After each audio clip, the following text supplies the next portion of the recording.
Tomo paslaptis. Aš norėčiau būti piratu, pasakė Tomas. Taip nuobodu, norėtųsi ką nors įdomaus nuveikti. O taip, sutiko Ema. Ką čia sugalvojus įdomaus? Buvo atostogos. Jau 10 dienų, kaip mokykla uždaryta.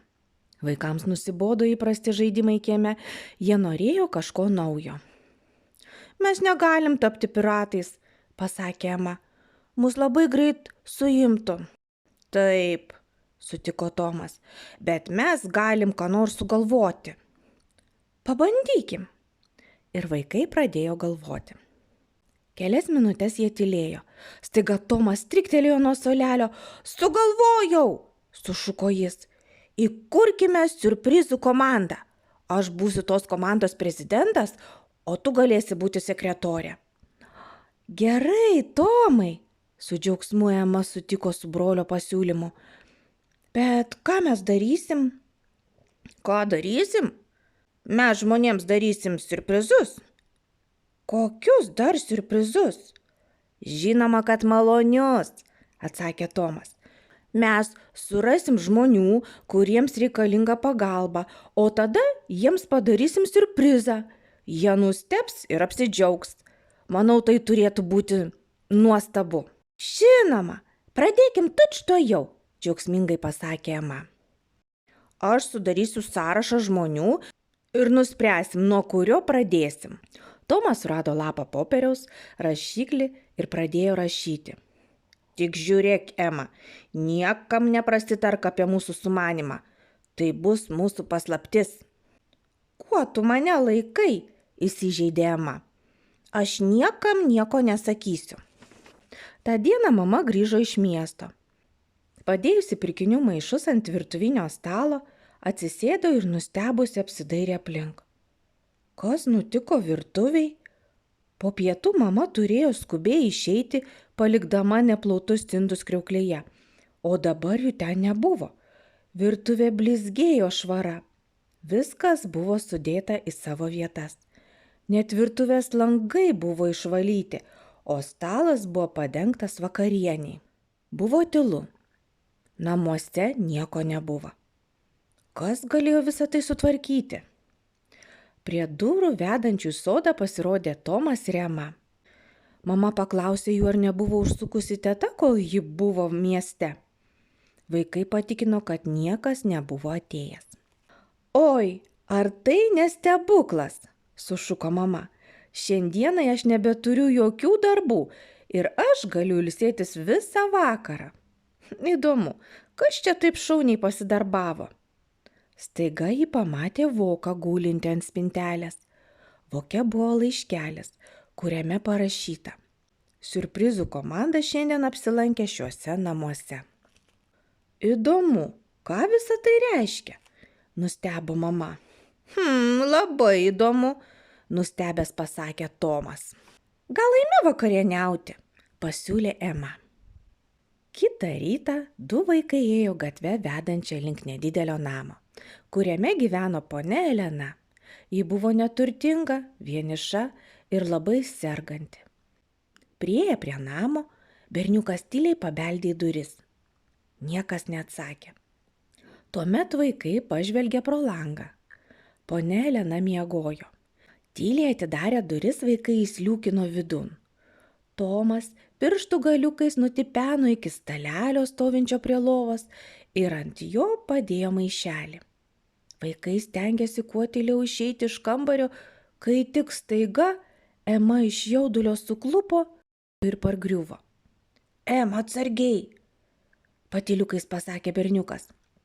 Triukšmas pažadino ponią Eleną. Kas čia? Šūktelėjo ji.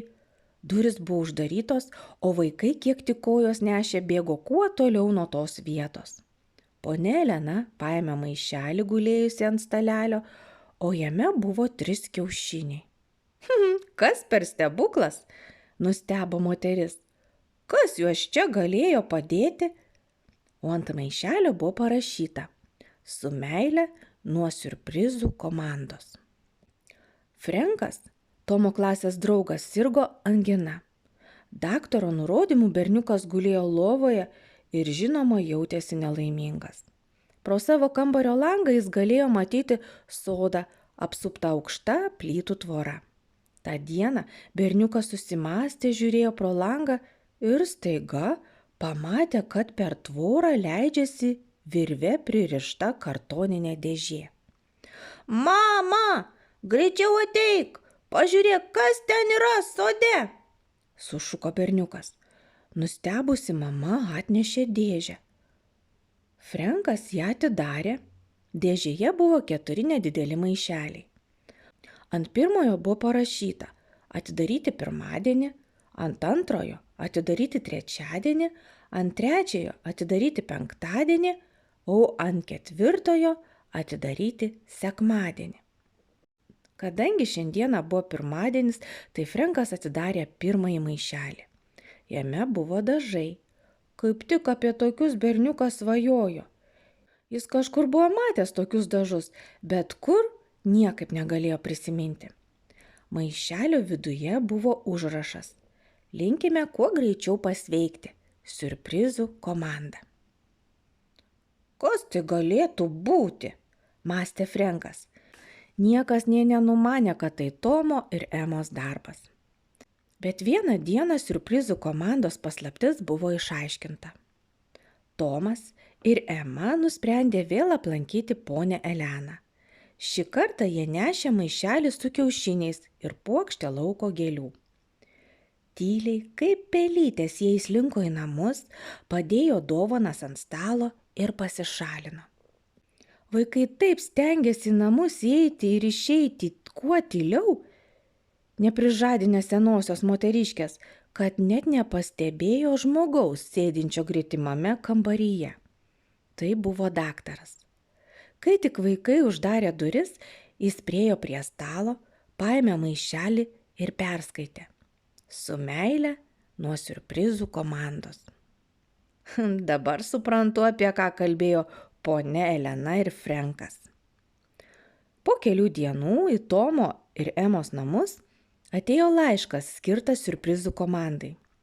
Laiške daktaras Brianas kvietė vaikus pas save pietų. Vaikai puikiai praleido laiką daktaro namuose, jie gavo 2 maišelius su siurprizu. Tai atpirko viską, ką jie buvo padovanoję kitiems. Žinoma, vaikai niekaip negalėjo suprasti, kaip daktaras sužinojo jų paslaptį. O jis nieko jiems ir neaiškino. Tai buvo nuostabi paslaptis. Tomas ir Ema jautėsi patys laimingiausi pasaulyje. Daryti gerą žmonėms daug geriau nei būti piratu, mąstė Tomas.